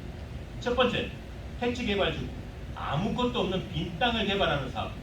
두 번째, 바로 모아타운밖에 없습니다. 서울에서 대규모 택지 개발할 수 있는 곳이 딱 두 곳이 있었습니다. 어디입니까? 용산과 해능 육사 골프장 부지.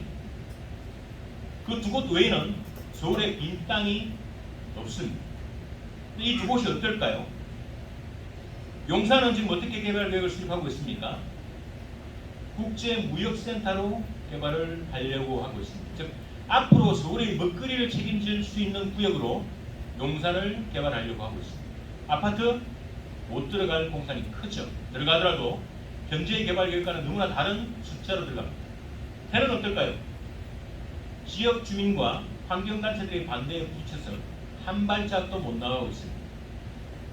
해는 어떻게 보면 앞으로 우리 후손들에게 물려줘야 될 좋은 녹지, 그거를 개발해서 안 그래도 막히는 노원구 일대를 고밀 개발하는 것, 노원구 주민들이 바라지 않기 때문에 한 발짝도 못 나가고 있습니다. 그럼 서울에서 아파트를 개발할 수 있는 유일한 방법은 뭐가 되겠습니까? 재건축, 재개발, 모아타운 밖에는 없습니다. 재건축, 재개발 10년 이상 걸립니다. 이번 정부에서 해결할 수 있는 방법 없습니다. 모아타운만이 유일한 해결책이 됩니다. 그렇기 때문에 서울시는 현재 5년 내에 약 100여 곳의 모아타운을 만들려고 하고 있습니다. 면적으로 한 구역당 10만 평방미터, 즉 1000만 평방미터의 땅을 도심을 모아타운으로 개발을 하려고 하고 있습니다. 이 방법만이 유일하게 서울의 새로이 아파트를 공부할 수 있는 길이 됩니다. 이 사업에 여러분들도 남들보다 한 발짝 앞서 나가셔서 보다 나은 개발 이익을 가지시길 간절히 기대합니다. 이상 두서없는 설명을 마치도록 하겠습니다. 자, 지금부터는 여러분들께서 직접적으로 궁금하신 게 있으시면 제가 여러분들의 질문을 듣고 설명을 하는 시간을 가지도록 하겠습니다. 예. 마이크 좀.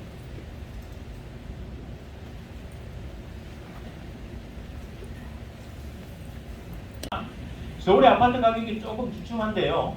의외로 우리가 소위 말하는 34평 이상, 주택 이상은 가격대가 별로 안 꺾이고 있습니다. 우리 주민들께서 원하시는 것이 34평대 이상이 많다라고 하면 당연히 우리 아파트의 건립 세수는 줍니다. 주는 것만큼 뭐도 줄죠? 임대 아파트 세수도 줍니다. 저희는 이번 기회에 여러분들께서 똘똘한 한 채를 장만하시는 것도 굉장히 바람직한 방법이라고 생각합니다. 왜 그러냐고 하면 아까 제가 설명드린 중에 하나가 로또 아파트, 로또 분양이라는 말이 있습니다. 이 사업을 통해서 일반 분양 세대수가 많이 나오는 것, 그걸 통해서 일반 분양 수익으로 우리가 나눠 가지는 것, 이게 과연 절대적인 조건일까요? 여러분 생각은 어떠십니까? 앞서 우리가 옆에 롯데캐슬을 설명을 드렸습니다. 조합원 분양가는 얼마였죠? 7억 정도 됩니다. 일반 분양가는 10억이 좀 넘어요. 근데 일반 분양자들이 지금 얼마 정도 받고 있죠? 20억을 받고 있습니다. 자, 그러면 일반 분양자는 얼마 이익을 받죠? 10억 이익을 봤어요. 그렇지 않습니까? 그럼 그 10억이라는 이익을 그 일반 분양자들이 주는 게 타당할까요? 우리 가로택 정비사 모아타운은 여러분들이 원하시는 것에 따라서 거기에 갈 수밖에 없는 수익을 우리 조합원들이 가질 수도 있습니다. 저는 일반 분양 세대수가 많지 않아도 좋다고 생각합니다. 일반 분양 세대수가 많지 않다는 것은 그만큼 개발 아파트를 우리 조합원들이 많이 가져가시는 뜻이 될 것이고, 일반 분양자들이 가져야 될 수익을 우리가 더 가져올 수 있는 사업 방법, 이것이 바로 모아타운. 따라서 저희가 여러분들께 여러 번 설문을 드릴 거예요. 그래서 현재 법령은 1가구 2주택자, 즉 다주택자를 죄악시하고 있기 때문에 뭐라고 제가 설명을 딱히 못 드리겠습니다만, 법령이 바뀌는 것에 따라서 여러분들이 실제 아파트를 초이스하는 시기, 조합원 분양을 받을 시기에는 어떤 선택을 하시는 것이 바람직할지를 따져서 그 여러분들의 선택이 우리 아파트의 개발 계획에 그대로 적용이 되도록 해 나갈 예정입니다.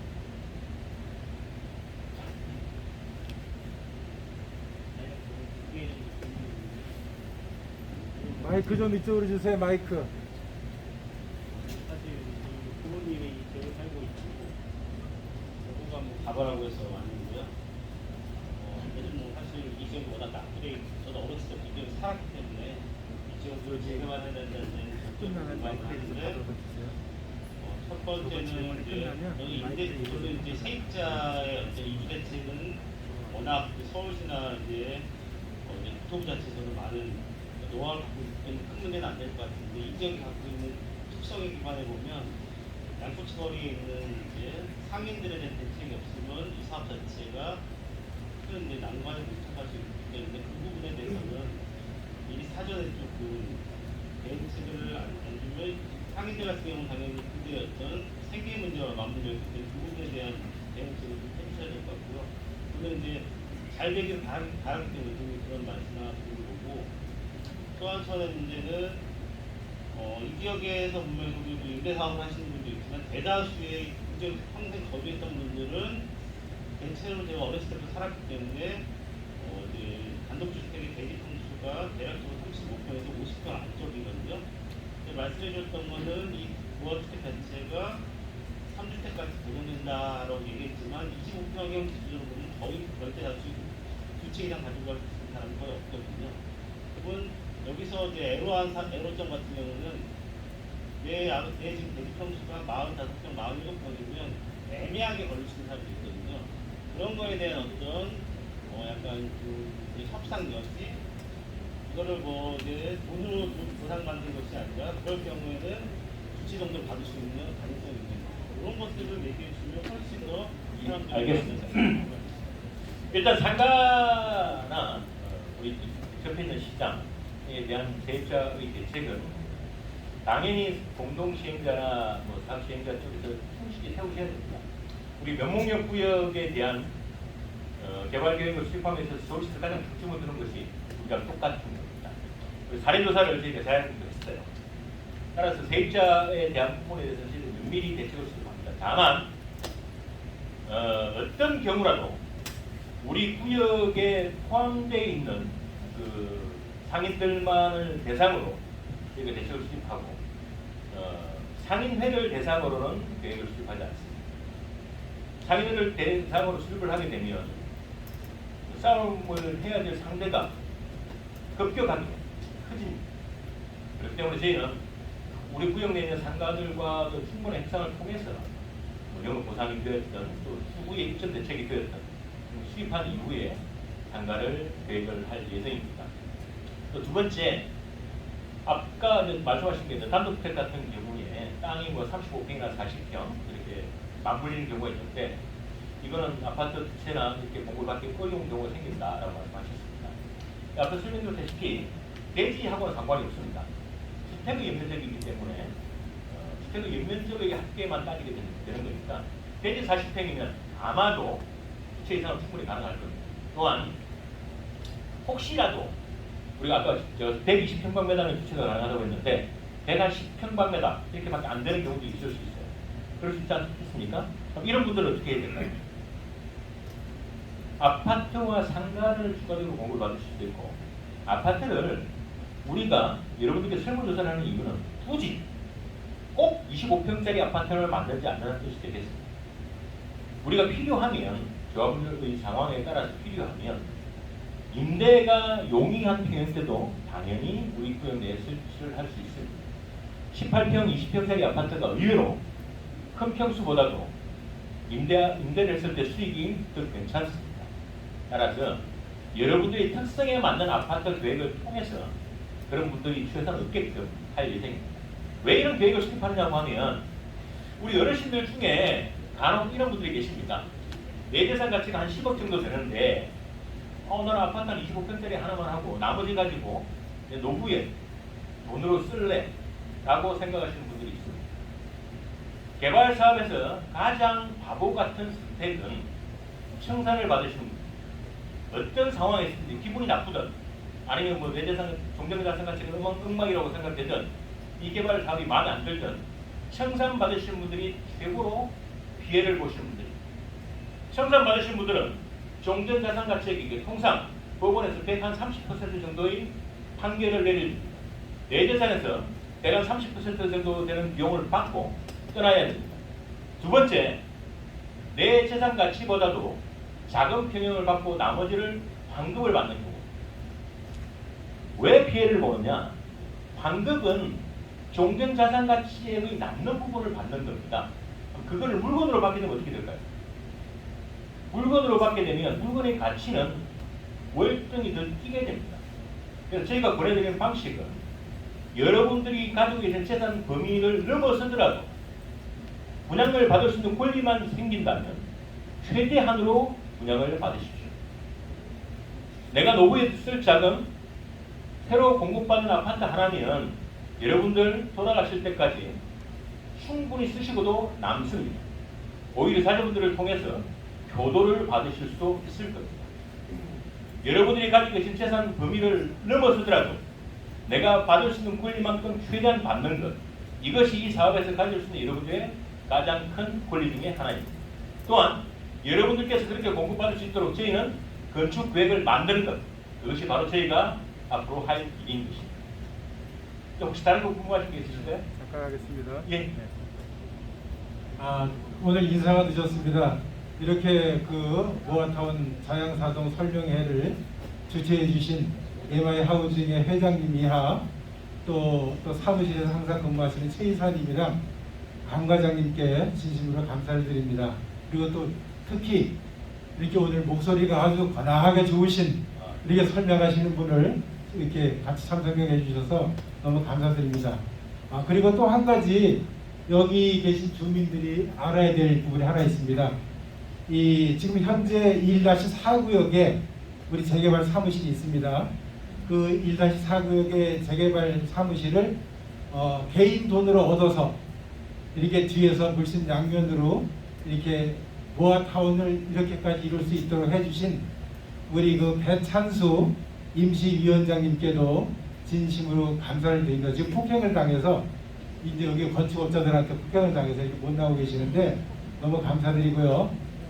이제 제가 그럼 질문 한 가지 드리겠습니다. 지금 우리가 그 1-1, 5, 6, 7구역이 연번 동의서가 나오지 않았습니까?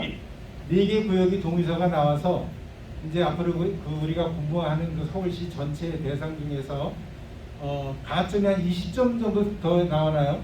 그래서 우리가 1순위로서 10월달에 선정이 되지 않을까 하는 그런 바람을 많이 가지고 있는데 거기에 대해서 확신을 하고 계신지. 자, 아마도 우리가 4개 구역, 즉 1개 구역, 1개 구역당 가점이 5점씩입니다. 4개 구역은 당연히 가점이 20점이 되겠죠. 현재 나머지 2개 구역도 2개, 3개 구역도 곧 나올 겁니다. 그럼 가점은 최고치를 받게 되겠죠. 또 두 번째, 아마도 이번 2차 공모에는 어마어마한 숫자의 이 지역들이 몰릴 겁니다. 서울시는 뭘 고려할까요? 서울시 입장은 어떨까요? 서울시는 구역별 분등을 고려합니다. 우리 광진구에서는 우리 자양동을 제외하고 모아타운으로 지정이 될 만한 곳들이 그렇게 많지는 않습니다. 또 우리처럼 가점이 높은 지역이 생각보다 높습니다. 그럼 광진구에서 예를 들어서 2개소나 3개소가 우리 모아타운 구역의 지정을 받고자 원한다고 그러면 어디가 지정될까요? 저희는 확실합니다. 우리 자양동이 그래요? 가장 빠르게 진행될 수 있습니다. 아주 참 다행스러운 일입니다. 그리고 지금 오늘이 모아타운 설명회 1회차잖아요, 광진구에서. 예. 근데 앞으로 또 2차, 3차 이렇게 사업 설명회를 개최할 의향이 있으신지. 아까 제가 설명을 드렸지만 현재 저희 사무실에서는 우리 모아타운 구역 전체에 대한 개발 계획을 수립하고 있습니다. 즉 조감도나 그 구역의 범위들도 새로이 책정이 될 겁니다. 그렇게 되고 나면 여러분들께 소식으로도 알려드리겠지만 오늘 같은 설명회 자리를 만들어서 여러분들께서 우리 지역이 어떻게 개발될지를 충분히 아실 수 있도록 그런 장소를, 그런 기회를 만들도록 하겠습니다. 네, 감사합니다. 그리고 아까 말씀하신 도중에 공사 기간이 5년 2개월이라고 말씀하셨습니다. 예. 그 5년 2개월이라는 그 기간은 어느 시점을 기준으로 해서 나온 그 기간입니까? 저희는 공모 확정되고 난 이후부터의 기간입니다. 공모 아까 제가 확정이요? 설명드렸듯이 노원역 구역이 이번에 공모에 확정이 되었습니다. 확정이 되고 8월 달에 계획이 수립될 건데 그때부터 시작해서 현재 저희가 언제 공모 결정되냐고 하면 10월 달로 예정이 되어 있습니다. 아마도 서울시가 10월로 발표했지만 저희가 예상컨대 요번에 워낙 많은 후보들이 몰릴 거고 심사 과정에서 시간이 좀 더 소요될 것으로 보여집니다. 그럼에도 불구하고 서울시가 워낙 의지를 가지고 하는 사업이기 때문에 늦어도 11월 달에는 결정이 될 것으로 보여지기 때문에 그때부터는 5년 한 2개월, 3개월 정도 시간을 네, 보시면 다행입니다. 되겠습니다. 네, 감사합니다. 두 가지만 더 질문하면 됩니다. 네. 그 여기 입주자분들이 이제 그 입주권을 받잖아요. 그러면 이제 중도금, 분담금 관계에 대해서 매우 좀 궁금해하고 계십니다. 이제 원래 그 건설사에 따라서 우리가 보통 이제 뭐 10방 90이나 뭐 빵빵 100이나 이런 식으로 이제 그 분담금을 중간에 얼마큼을 내고 나중에 잔금을 치르느냐, 아니면 하나도 내지 않고 마지막에 입주할 때 잔금을 내느냐, 이런 관계에 대해서도 상당히 많이 궁금해 계십니다. 왜냐하면 마지막에 내는 그런 시스템을 이용하게 되면 중간에 우리가 이자 비용 같은 거를 이렇게 줄일 수 있기 때문에 그 점에 대해서 건설사는 물론 이렇게 정한 다음에 되겠지만 예상은 어떤 건설사 일군 중에서 뭐 이런 거 좀 대충 설명을 해주시면 감사하겠습니다. 저희가 현재까지 가로택 준비 사업 구역을 사업을 진행하면서 서울지역에서 한 100여 곳 정도를 하고 있습니다. 그중에서 시공사 선정이 끝난 구역이 한 20곳 정도가 됩니다. 그 구역들을 보면 대체적으로 서울 지역은 당연히 빵빵백이 대부분입니다. 그래서 우리 구역도 아마도 특별한 사정이 없는 한 빵빵백이 적용될 것으로 보여집니다. 빵빵백이라고 하는 것은 결국 우리가 입주할 때 최종적으로 금액을 정산하는 방식, 즉 중간에입니다. 그 이유는 우리 사업의 경우에 서울 지역에서 개발할 수는 몇 안 되는 지역들입니다. 이런 지역들을 주민들께서 돈을 지불하고 사업을 하게 된다는 것이 건설사가 자기들이 선정이 되는데 어려움이 있다고 판단을 많이 합니다. 그렇기 때문에 지금까지 대부분 좀 메이저라고 하면 그 가로택 준비 사업에서 현대, 대림, 그다음에 배우 정도가 적극적이고 나머지도 많은 곳들이 참여를 하고 있습니다만 그런 회사들은 아무래도 이 사업은 빵빵백으로 접근하는 부분이 굉장히 큽니다. 두 번째, 통상적으로 지금까지 가로택 준비 사업은 아까 말씀드린 현대나 대림이 접근을 하더라도 정말 괜찮은 입지에 있는 곳들만 접근을 했습니다. 근데 재개발 재건축이 워낙 잘 안 되다 보니까 모아타운 계획이 발표가 되면서 우리가 잘 알고 있는 소위 빅 메이저들도 모아타운 팀을 다 꾸리고 있습니다. 따라서 우리 자양동 정도면 정말 대한민국의 빅 메이저 회사들이 각축전을 벌일 것으로 예상이 되고 그만큼 우리 조합원들께 더 좋은 조건의 사업 제안이 있을 것으로 예상이 됩니다. 대단히 감사합니다. 마지막으로 한 말씀만 드리고 마이크를 넘기도록 하겠습니다. 지금 여기 오신 모든 분들이 지금까지 1시간 넘게 지금 설명해 주신 거에 대해서 모두 듣고 잊어버리셨습니다. 다 기억이 안 나십니다. 그래서 제가 지금 오늘 유튜브를 찍고 있는데요. 자양사동 모아타운이라는 제가 카페를 하나 만들겠습니다. 그 카페를 만들어서 오늘 그 영상 찍은 거를 링크를 제가 걸어 놓을 테니까 거기에서 많은 의견들, 커뮤니케이션을 조금 잘 안 나오게 해주십시오.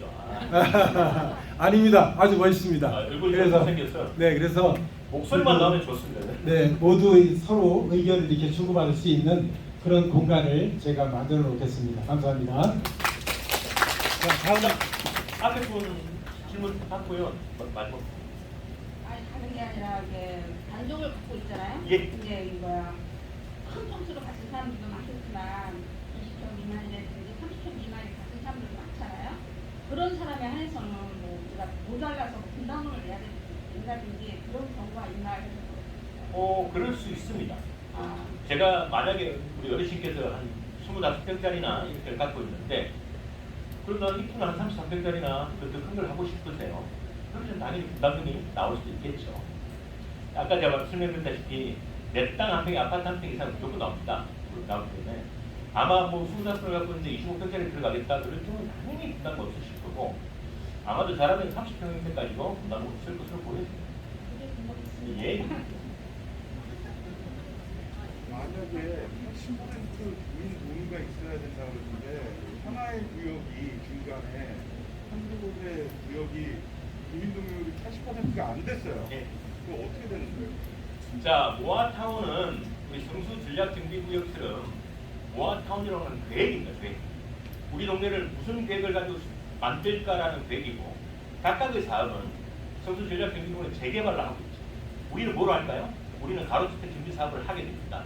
따라서 계획이 전체적으로 수립이 되고 그 계획에 따라서 어떤 그 기반 계획들이 설립이 되는데 한두 구역의 사업이 늦어진다고 해서 우리 전체 사업이 좌초되지는 않습니다.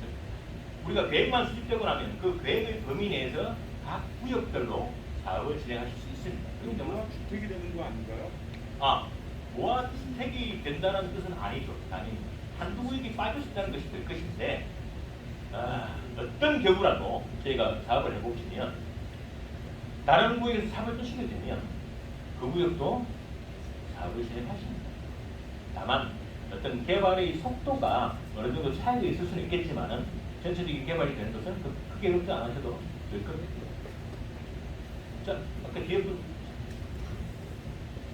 상가를 갖고 있는 경우에 아파트를 갖는다면 이미 1세대 2주택 이상이 되고 뭐 아파트 3주택까지도 받을 수 있다고 하면 정말 다주택자가 돼가지고 종부세에 대한 부담이 어마어마하고 그 다음에 뭐 아파트를 임대사업으로 이용할 수 있다고 말씀하셨지만 지금 등록임대주택사업자로는 아파트는 받아주지 않는 걸로 알고 있고 세제 혜택도 없다고 알고 있습니다. 거기에 대한 상가 보유한 사람들에 대한 대책은 마련되어 있는지 궁금합니다. 자, 상가를 가지신 분들에 대한 대책은 아주 간단합니다. 종부세 걱정되시죠? 아마도 우리 지역은 또 가격이 있어서 종부세가 상당히 걱정이 되실 겁니다. 3주택, 4주택을 가지시게 되면 특히나 더 걱정이 되실 수도 있겠죠. 이 종부세가 언제까지 이렇게 진행이 될 것인지에 대해서는 좀 의견이 있습니다. 종부세가 앞으로 어떻게 바뀔 것이냐고 하면 극단적으로 설명을 드려서 강북의 아파트 주체 전체를 가지신 분하고 강남의 아파트 주체 전체를 가지신 분하고 가격 차이가 엄청납니다. 근데 세율은 어떨까요? 동일합니다. 다주택자라는 이유 하나만으로 그렇습니다. 물론 우리 지역이 좀 비싸기 때문에 제가 뭐 딱히 비교를 해드리기 어렵지만은 우리 지역에 주택을 갖고 있으면 예를 3,400짜리 기준하겠습니다. 한 40억 된다고 보겠습니다. 강남에 3,400짜리 두 개를 해보면 얼마일까요? 어마어마합니다. 그런데 세율이 똑같아요. 종부세 세율. 이걸 바꾸겠답니다. 가격도. 그렇기 때문에 종부세의 부담이 예전과는 다르게 바뀔 공산이 큽니다. 두 번째, 더 걱정되는 것은 뭡니까? 양도세입니다. 현재 우리가 보유하고 있는 주택을 팔면 최고 83% 정도 되는 양도세를 볼 수 있습니다. 양도세를 걱정을 많이 하십니다. 양도세는 좀 바뀔 것 같긴 해요. 즉 보유세를 늘리는 추세로 가고 양도세는 줄이는 추세로 가는 것이 아마도 정부 시책인 것 같습니다. 근데 양도세는 안 팔면 됩니다. 그러다 보니까 결국 20대 30을 가지신 분들이 고민을 하게 됩니다. 이래서 똘똘한 한 채라는 말이 나옵니다. 즉 내가 다주택을 가지기보다는 차라리 이번 기회에 똘똘한 한 채를 가지는 전략으로 선회하는 것이 바람직할 수도 있습니다. 즉 우리 상가를 가지신 분들도 주변에 내가 어딘가에 주택을 가지고 계실 수도 있겠지만 그 주택을 똘똘한 한 채로 바꿀 수 있는 기회가 이번 기회가 될 겁니다. 두 번째, 주택 외의 것들, 즉 상가는 아직도 어떤 경우라도 세금이 더 올라가지는 않습니다. 따라서 주택 하나와 똘똘한 주택 하나와 추가적으로 상가를 공급받는 것, 그것도 적절한 범위로 공급받는 것, 내 금액 내에서 받는 것, 이것이 그 상가를 가지신 분들의 대책이고 전략이 될 겁니다. 한 분만 놓고 저희가 어떤 대책을 세우기는 곤란합니다. 따라서 조합 설립 과정이나 조합이 설립된 이후에 우리 말씀하신 분들이나 또 주변에 또 상가를 주택을 가지고 계신 분들, 단지 상가방을 가지고 계신 분들, 또 여러 가지 소유 형태를 가지고 계신 분들을 면밀히 파악을 하고 대다수의 우리 조합원님께 맞는 대책을 수립을 해 나가서 그분들께도 피해 없이 사업을 끝낼 수 있도록 하는 것이 저희의 사업 시행 방식입니다. 앞으로 추가적으로 저희가 충분한 대책을 해서 나올 생각을 하겠습니다. 자, 마지막 한 분만 더 받고, 우리 손 주셨네요. 두 분만 더 받고 오늘은 설명회를 좀 끝을 내도록 하겠습니다. 궁금하신 거 많으시죠? 또 아까 설명하신 대로 들으시면 까먹으신다고 했는데 여러분들께 충분히 여러분들 궁금하신 내용들을 설문을 통하거나 해서 소식지나 또 다른 설명회를 통해서 다시 설명드릴 수 있기를 분명히 다시 가지도록 하겠습니다. 마지막으로 질문 2개만 받고 설명드리도록 하겠습니다. 예.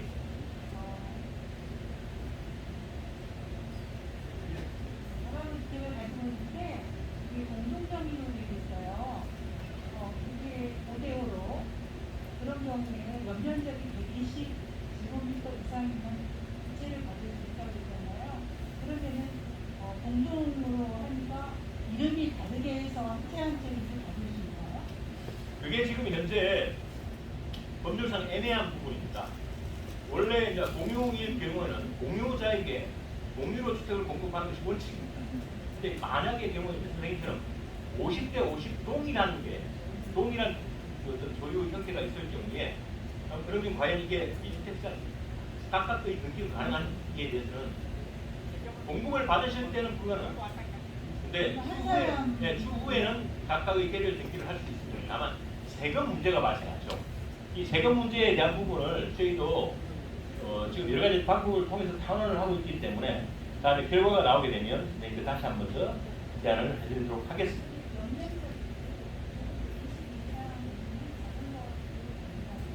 120평방미터 이상이어야 되죠. 그것도 주택의 주거 면적, 즉 공유면적은 빠지는 면적입니다. 우리가 등기를 보게 되면 보통 계단까지 포함이 되어 있죠. 복도 등도 포함이 되어 있는데 이 계단과 복도는 주거 면적에서 빠집니다.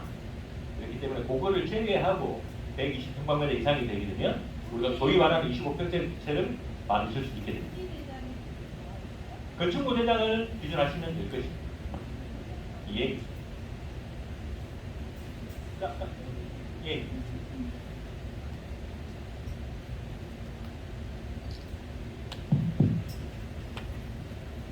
지금 현재 빌라를 너무 많이 짓고 예. 있잖아요. 근데 지금 그 사람들이 보통 5평, 6평이거든요. 땅평수가.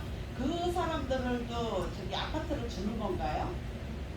현금 청산자가 되는 건지 아니면은 아파트를 주는 건지 그것 좀 물어보고 싶고, 그렇게 하고 지금 다세대가 저기 있는데 그거 왜냐면 저기 저희가 재건축에는 주택에서 상가로는 못 가요. 근데 여기서는 주택에서 다세대인데 그 저기 상가를 갈 수 있는지 그걸 확실하게 물어보고 싶었어요. 주택을 가지신 분이 예. 주택의 공급을 포기하시면 예. 상각하실 수 있습니다. 예. 그러니까 그런 걱정 안 하셔도 되고요. 예. 우리 구역의 신축 빌라들이 많은 걱정이시죠? 네. 걱정이신데 우리 지역에서 새로 정비 사업을 하게 되고 개발 사업을 하게 될 경우에 주택을 공급받을 수 있는 분은 우리 지역에 주택을 가지신 분이면 무조건 공급 대상이 있습니다. 그렇기 때문에 땅평수가 5, 네, 6평이고요. 그분들도 공급 대상이 되죠. 다만 그 공급이 대상이 되더라도 아마도 작은 평형이기 때문에 그 권리가액이라고 하는 것은, 즉 감정평가를 하게 되면 권리가액이라고 하는 것은 주택을 가지신 분은 월등히 작을 수밖에 없을 것이고, 내가 아파트를 공급받지만은 추가적으로 분담을 해야 될 수는 있을 겁니다. 그렇게는 너무 크게 걱정하지 않으셔도 됩니다. 다만 저희가 빌라도 공급 지역에 넣는 것은 우리 지역의 신축 빌라들이 의외로 투자자들이 많으십니다. 즉 투자자들이 많다는 것은 동의가 쉽게 된다는 뜻이 됩니다. 우리는 어차피 상당히 어려운 동의 절차를 거칩니다. 개발 계획상 가장 높은 80%의 동의를 거쳐야 되는데, 이 80% 동의를 받기 위해서는 신축 빌라에 들어오신 투자자들의 동의가 굉장히 필요합니다. 물론 신축 빌라가 우리 사업에 적극적으로 도움이 되지는 않습니다. 그렇지만은 결국 사업을 시작하는 데는 도움이 될 수 있기 때문에 저희가 그 부분까지 포함해서 사업을 진행하시도록 생각하시면 되겠습니다. 자, 오늘 여러분들께서 너무나 이렇게 진지하게 사업 설명을 드려주셔서 대단히 감사합니다. 앞으로도 이런 자리를 만들어서 여러분들 사업을 조금 더 이해하시기 쉽게끔 어떻게 15층 이상서부터 주는 건지 아니면은 전체에서 이렇게 포기를 하는 건지 그것 좀 알고 싶었어요. 자, 우리 아파트가 지어지게 되면 서울의 어느 구역도 우리 주민들께서 우선 분양을 받으시게 됩니다. 예. 우선 분양을 받으실 때는 당연히 로얄동, 로얄층이 조합원 구성 배정이 됩니다.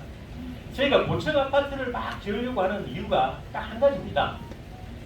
15층으로 계획이 되더라도 용적률이 동일하다고 그러면 여러분들 세대수는 동일하게 지어집니다. 근데 왜 고층으로 지으려고 할까요? 고층으로 짓게 되면 우리가 사업이익이 더 날까요? 아닙니다. 고층으로 짓게 되면 공사비는 더 늘어납니다.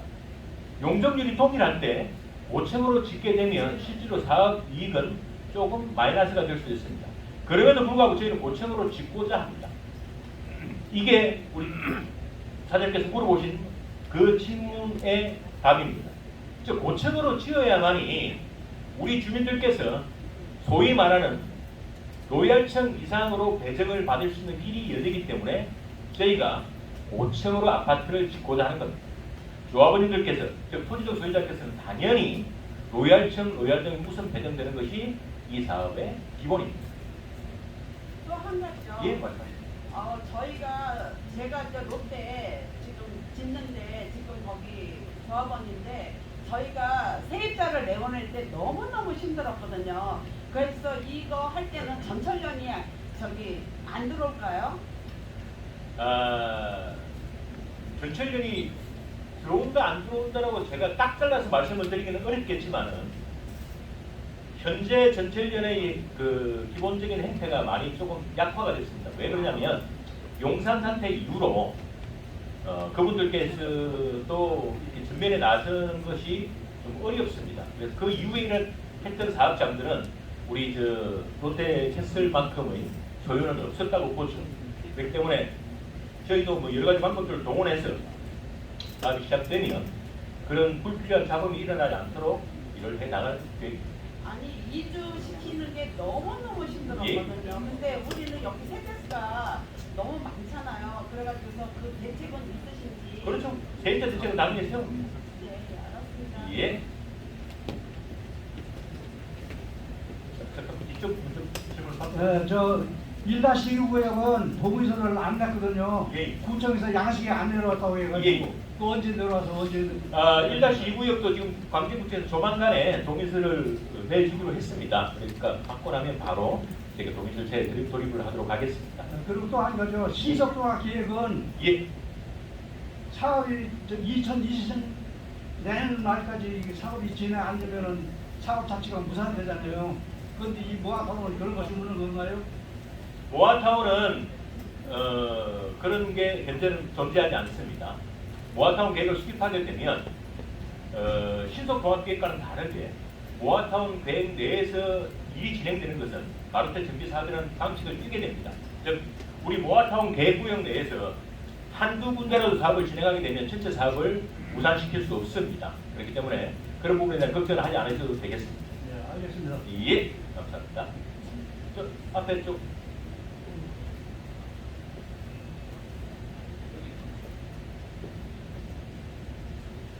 이게 7구역으로 나눠져 있는데요. 예. 건축을 할 때 건설사는 7개를 하는 건지 아니면 모아타운으로 되면 이 7개가 하나의 건설사가 해가지고 하나의 아파트로 올라가는 건지 이게 나홀로 아파트가 되는 건지 아니면 대단지 아파트가 되는 건지가 궁금합니다. 자, 우리가 현재 7개 구역입니다. 근데 구역에 빠져있는 것도 하나 있죠. 이 구역도 아마도 모아타운 계획으로는 구역으로 포함될 겁니다. 아마 총 8개 구역 정도 될 것인데 이거는 가로주택 정비 사업을 계획하기 위한 구역도입니다. 모아타운 계획을 수립하게 되면 아마도 4개 구역 정도로 갈 것이고 각 구역당 500에서 600세대 정도 되는 규모를 가질 것으로 보여집니다. 현재 저희가 모아타운으로 계획을 수립하고 있는 지역들을 보면 시공사 선정의 내용들이 조금 다릅니다. 원래 법적으로는 시공사 선정은 조합원들께서 총회에서 결정을 하는 것이 본칙입니다. 누구도 시공사를 함부로 결정을 못하도록 하고 있습니다. 즉 여러분들이 총회를 통해 결정을 하는데 면목구역의 경우에는 1구역, 1구역끼리 조합원님들께서 마음을 좀 많이 합치셨습니다. 그래서 우리는 될 수 있으면 하나의 시공사를 선정하자 라고 말씀을 하시고 그렇게 결정을 해 나가고 있습니다. 또 두 번째, 저희가 다른 중화역 구역에서는 일부 시공사가 한 2개소 정도 나눠집니다. 이때 지금 결정할 수 있는 방법이 크게 2가지가 있습니다. 뭐 2개 구역으로 나누더라도 저희가 4개 구역이니까 1000세대 이상의 대단지이기 때문에 특별히 문제는 없습니다. 그럼에도 불구하고 주민들 사이에서 나오는 이야기는 단지 브랜드 네이밍을 하자는 이야기가 나옵니다. 여러분들 강남에 가보시면 아시겠지만 여러 개의 건설회사가 하나의 단지를 시공할 때 그 단지 브랜드 네이밍을 통일하는 경우들이 있습니다. 그런 방법들을 동원하자라는 이야기도 나옵니다. 결국 이 2가지 방법 중에서 어떤 부분을 선택하실 것인지는 주민들의 결정입니다. 이 2가지는 사실은 장단점이 있습니다. 하나의 대단지로 가게 되는 것, 우리 같은 경우는 1800세 이상의 대단지가 되겠죠. 전세대 각각이 될 것 같은데 가게 되는 것은 정말 대단지로서의 프리미엄을 누리시는 것이 되겠죠. 근데 문제는 하나의 시공사만이 경쟁 없이 선정이 되게 되면 좀 시공사들이 배가 조금 부릅니다. 경쟁도 없고 나무 2개 심을 거 하나만 심고 싱크대 좀 좋은 거 할 거 좀 푸시기도 합니다. 물론 우리 집을 정말 편하게 하지는 못하겠지만 어쨌든 경쟁이 없다는 것은 우리가 누릴 수 있는 부분들이 좀 약해질 수 있다는 것이 되겠습니다. 따라서 경쟁이 일어나게 하되 너무 잘게 쪼개서 경쟁이 일어나게 하지 않는 것. 2번째, 그 경쟁을 통해서 좀 더 나은 사업 제안을 받는 것. 이것이 결국 주민들께서 선택할 수 있는 혜택이 되겠습니다. 서울에서 대단지라는 개념이 예전에는 1000세대의 단지였습니다. 1000세대가 넘어가면 소위 대단지라고 이야기했죠. 300세대 이하면 나홀로 아파트, 한 500세대 정도 되면 중형 아파트라고 이야기했어요. 근데 요즘 여기 좀 더 줄어들었어요. 한 800세대 이상이 되면 대부분 대단지라고 이야기합니다. 왜? 옛날만큼 크게 지을 수 있는 땅들이 없습니다.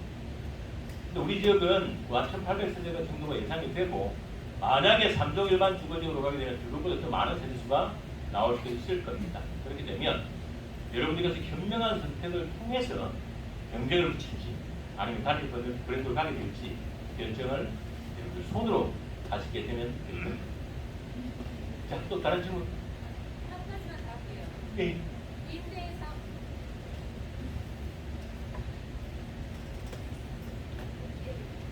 임대주택이 저희가 1-5인데 임대주택이 50가구라고 돼 있더라고요. 그러면 이 7개가 전부 다 50개씩의 임대주택을 다 해야 되는 거지 아니면 보안 사업이 결정이 되면 자, 뭐 줄어들 예. 서울시가 용적률을 많이 주는 것, 종을 상향시켜주는 것, 왜 그럴까요? 맞습니다. 자, 우리 성수 전략준비구역이 아마도 임대아파트 비율이 17%였습니다. 그것이에요? 17% 이상이니까 되는 거예요? 통상은 18% 정도 지어지죠. 근데 앞으로 계획이 실시되는 과정에서 아마도 임대 비율은 좀 늘어날 수도 있을 겁니다. 그럼에도 불구하고 용적률은 딱 50 밖에 있습니다. 우리는 300%를 가기 위해서는 3종 일반 주거지역을 가기 위해서는 20% 이상의 임대아파트를 지어야 됩니다. 따라서 우리 지역도 임대아파트 비율은 전체 세대수, 건립세대수의 20% 정도는 이루어진다고 생각하시는 것이 맞을 겁니다. 그것을 주고 우리는 종을 상향을 받고 용적률을 50% 이상으로 만든 것. 이것이 우리 목표가 되겠죠.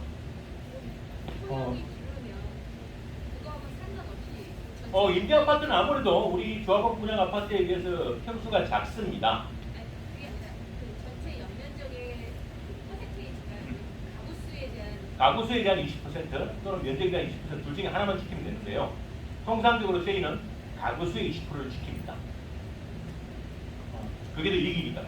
그러면 저희가 평형이 작은 평형이 아니고 큰 평형이 절반인데요. 큰 평형으로 다 하면 임대 예. 자, 우리 건축 계획을 여러분께 보여드렸던 것, 그거는 그냥 가정입니다. 우리가 아까 설명을 드렸죠. 조합이 설정을 하면 여러분들께 가가호 다 물어볼 겁니다. 몇 평짜리를 원하시는지, 어떤 아파트를 원하시는지 다 물어보고 그 설문 자료를 토대로 우리 건축 계획을 새로 수립합니다. 아까 제가 2주택, 3주택을 공급받으실 분들이 있으시게 되면 그에 맞춰서 공급을 한다고 했는데 요즘 트렌드가 또 재밌는 게 있지 않습니까? 똘똘한 한 채. 그죠? 이 설명을 자주 드리도록 하겠습니다. 감사합니다.